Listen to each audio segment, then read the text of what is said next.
बिऱ्हाडात लोखंडी पलंग, घडीच्या खुर्च्या, टेबल, कपड्यांचे कपाट, गाद्या इत्यादी वापरातल्या गोष्टींची गर्दी. 2 शाळकरी मुले असलेल्या या कुटुंबात कुणालाच व्यवस्थितपणाचा बट्टा लागण्यासारखा नाही. बहुधा रविवारी सकाळी 10-10:30चा सुमार असावा. कारण धोंडोपंत काहीच न करता पलंगावर पहुडले आहे. नावावरून वाटते तितके ते वयस्कर नाहीत. 40चे असतील फार फार तर, पण एकूण अवतार भवसागरात गटांगळ्या खाताना नाकातोंडात पाणी जात असल्याचं. त्यांची एक अत्यंत सामान्य आसामी एवढीच ओळख पुरेशी आहे. सौ अन्नपूर्णा नावाला जागत आहे, म्हणजे जेवण करण्यासाठी स्वयंपाकघरात वावरत आहे. त्याच गडबडीत ती मध्येच बाहेर येते. हातात दाण्यांची बरणी, दुसऱ्या हातात काठी. कडीपाटातून एका लयीत चाललेला कुटण्याचा आवाज. अहो, झोपून का राहिलात? उठतो. जेवण झालं? होईल आणखीन तासाभराने. मी एकटीच आहे ना चुली पुढे मरणारी. शरीला म्हटलं जरा दाणे कूट, तर तासभर बसली फ्रॉक चुपकत. बडवली पाहिजे. ही घ्या काठी. अगं पण एवढ्या लहानशा मुलीला काठीनं बनवलं म्हणजे? त्यासाठी नाही देते. मग वर आपट म्हणावं, खाली माणसं राहतात. केवढं ना कुठतात. कुठून झालंय की खुर्च्या टेबल घासतात. मुलं गाडी गाडी खेळतात ग त्यांची. माझं डोकं फुटायची वेळ येते. जरा शांतता नाही या चाळीत. आणा इकडे ती काठी, मीच आपटते. आहो, मसाले कुटतायत की जमीन फोडतायत? ते काही नाही. तुम्ही वर जाण सांगा त्या बेडेकरांना. म्हणावं काय मसाले कुटायचे असतील ते रस्त्यावर जाऊन कुठा. इथे आमच्या डोक्यावर नको. हे बोलता बोलता पलंगाखालच्या मिसलेनियस सामानातून खलबत्ता काढून ती दाणे कुटू लागलेली. पंत चकित होऊन पाहतायत. अहो, बघता काय दाणे कुटते. तुम्ही जाता ना वर तक्रार करायला? जातो जातो. पंत बाहेर येतात. जिन्याखालच्या कोपऱ्यात उभे राहून विडी पेटवतात. अचानक त्यांचे वडील प्रकटतात. धोंडोपंत हातातल्या विडीचे काय करावे या विचारात. हा हा, काही गरज नाही ती विडी विजवायची. आम्ही जिवंत होतो तोवर मान राखलास. पुष्कळ झाले हो. मानासाठी नाही आप्पा. विडी ओढताना तुमची आठवण झाली की मला थेट माझी पहिली विडी आठवते. म्हणजे त्यावेळी खाल्लेला मार. म्हणून 8वे चालू होते शिंच्या तूच त्यावेळी.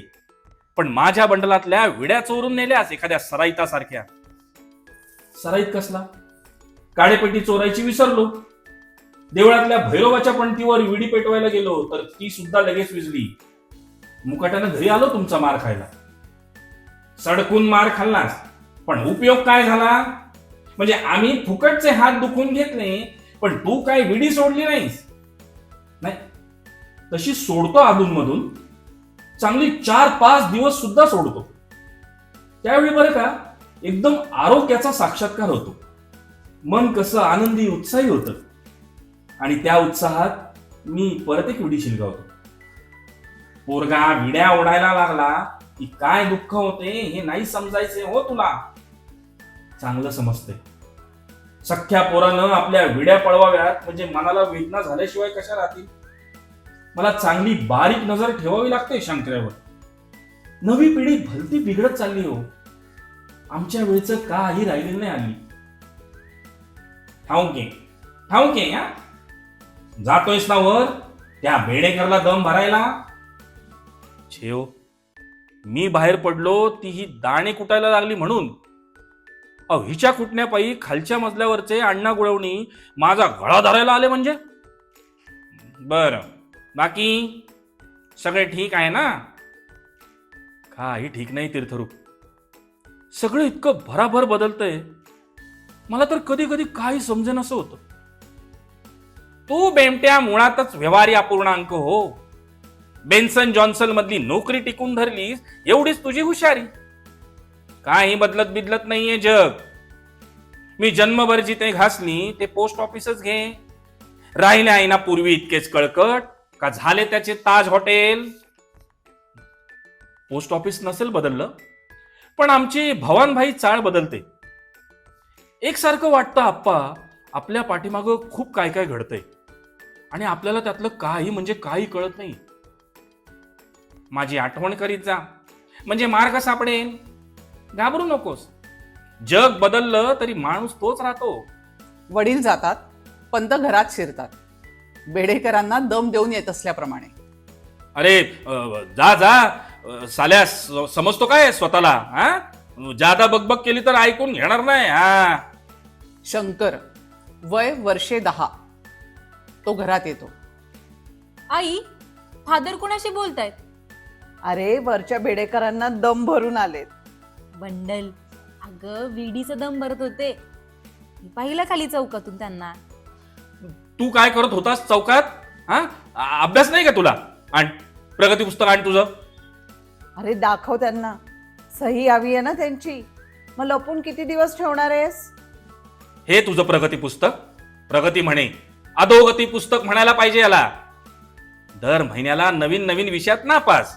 गणितात 100 पैकी 2 मार्क, इतिहासात 50 पैकी 6. कुठं मार्काचं दशक गाठलेलंच नाही. भूगोलात 3, मराठीत त्यातल्या त्यात बरे, 100 पैकी 9. फादर, पीटी मध्ये पास आहे मी. म्हणजे ड्रिलच ना? हल्ली त्याला पीटी म्हणतात. लवकर द्या ना सही करून. सही काय करा? ह्या दरिद्री रिझल्टवर मी सही करू? भाराभर पुस्तकं लावतात. कसं ध्यानात राहायचं? पोराला उगीच बोलण्यात काय अर्थ आहे? काही शिकवत नाही त्या शाळेत. मग मी नको जाऊ का उद्यापासून शाळेत? नको जाऊस. एक पॉलिशचे डबे आणि ब्रश आणून देतो तुला. Good polish. जरा फिर जा गावभर. उगाच वेडं वाकडं बोलू नका. तो कोण आहे माहितीये ना? आमचे अण्णाले पोटी त्याच्या रूपानं. नक्कीच. सगळी लक्षणं आत्ताच दिसतायत. अण्णांनी घरचं खाऊन संपवलं. खाण्यासारखं नव्हतं ते विकून खाल्लं. खबरदार त्यांना नावं ठेवलेत तर. तुम्ही काय वेगळं करतात? रजेच्या दिवशी तंगड्यापासून बसलाय. त्यापेक्षा जरा अभ्यास घ्या त्याचा. असं बोलून अन्नपूर्णा आत निघून जाते.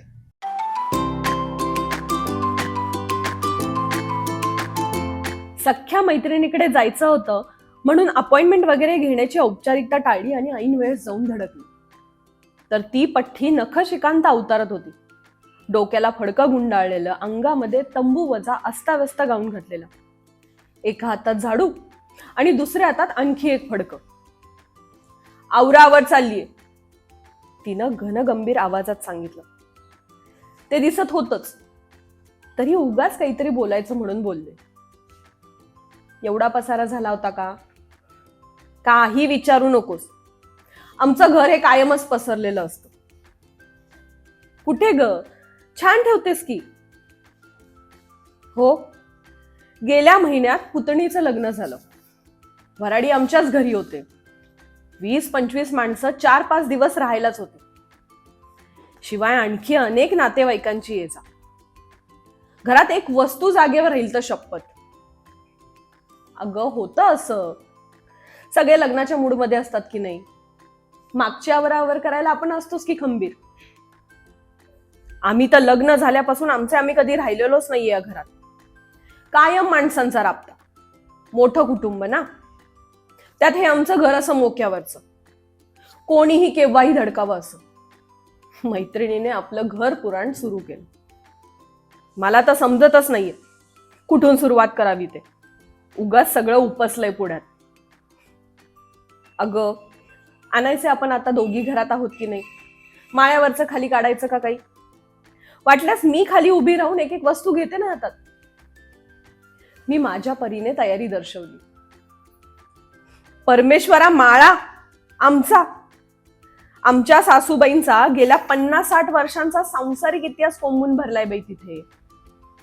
त्यातली एक वस्तू म्हणून फेकायची नाही.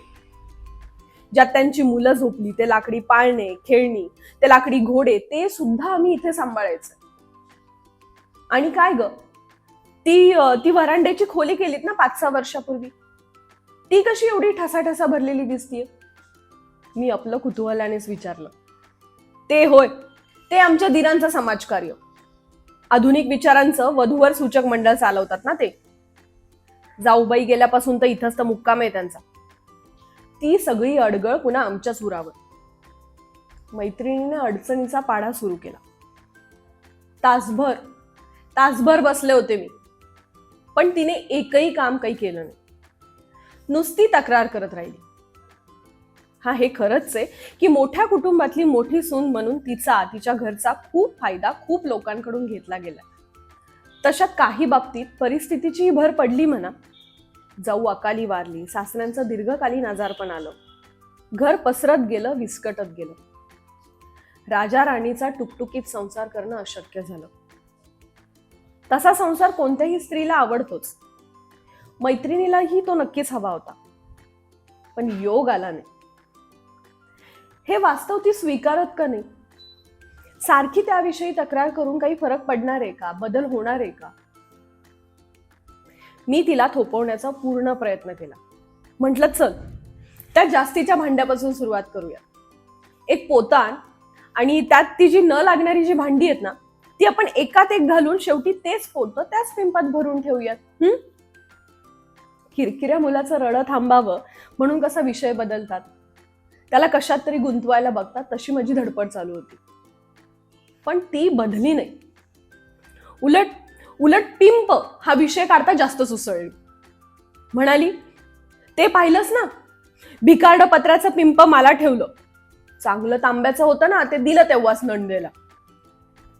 दर वेळेस आवरावर सुरू केली की मला या गोष्टींचा इतका त्रास होतो ना. मैत्रीण दर वेळेस घराची आवरावर करते, तशी अधूनमधून मनाची आवरावर का करत नाही, हा प्रश्न मला सतावत राहिला. घरातल्या जुन्या वस्तूंची देखभाल करतो, नवी मांडणी करतो, तसंच प्रापंचिकांनी आपल्या मनाचंही कधीतरी करायला हवा ना. किती वर्ष आपण त्या अप्रिय आठवणी उगाळून नव्याने दुःखी होत राहणार? किती वर्ष अपमान, उपेक्षा, पराभव आठवत राहणार?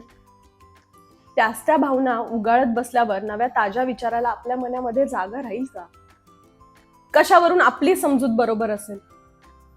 कशावरून आपणच त्यावेळी योग्य वागलेले असू? कशावरून आपली एखादी भावना अतिरंजित नसेल? त्यावेळीची परिस्थिती, मनोवृत्ती, वातावरण अशा गोष्टींचा परिणाम होऊन कशावरून आपण ओव्हर रिॲक्ट झालेले नसू? समजा आपली प्रत्येक भावना अचूक असली तरी तिच्यापासून कधीच सुटका का करून घेता येऊ नये? मनाची सफाई हा आध्यात्मिक चिंतनाचा विषय आहे. लौकिक साफसफाईपेक्षा मनाच्या सफाईला सर्व चिंतकांनी महत्त्व दिलेलं आढळतं. मन निर्मळ नसेल तर शारीरिक स्वच्छतेला काहीच अर्थ राहत नाही. निर्मळ जीवन काय करील साबन, असं म्हणतात ते काही उगच नाही. मनाच्या कप्प्यात वर्षानुवर्षाचा कचरा आपल्याच नकळत साचलेला असतो. बाह्य दृष्टिकोनातून पाहिल्यास दिसणारी स्वच्छता ही केवळ मानवी नजरेच्या टप्प्यात येणारी असते. पण त्यापेक्षा आंतरिक सफाईला कितीतरी अधिक महत्व आहे. मनाच्या या गुंतागुंतीचं कोडं अद्याप कोणालाही उमगलेलं नाही. मनाचं उमगत नाही, आधार कसा शोधावा असा प्रश्न एखाद्या कवीला पडतो ते काही उगच नाही. बहिणाबाईंसारख्या कवयित्रीने तर या मनाचं चित्र फार उत्कटपणे रेखाटलेलं दिसतं. मन वढाया वढायासारख्या कविता याचं उत्तम उदाहरण. या ओढाळ मनाला आवर घालून त्याला आपल्या काबूत ठेवणं हे महामुश्किल असलं तरी अशक्य मात्र नक्कीच नाहीये. मनाची सफाई हा अशा नियंत्रणापासूनच करायला हवी. सारासार विवेक, मनाचं दमन हे एवढे मोठे शब्द मी वापरत नाही. मनाची आवरावर करूया एवढंच म्हणते. बरं, हे सोपं नाहीये याची मला एक संसारी बाई म्हणून पूर्ण कल्पना आहे. पण प्रयत्न करून बघायला काय हरकत आहे? काय मग, करूयात सुरुवात?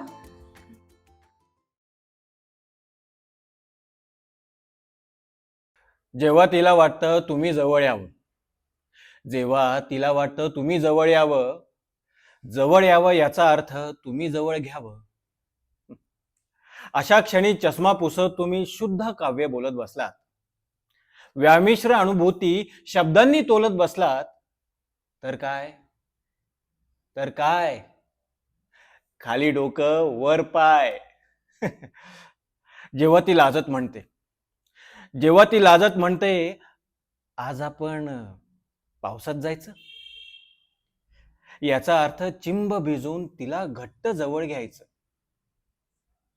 भिजल्यामुळे खोकला होणार हे तुम्ही आधीच ताडलत.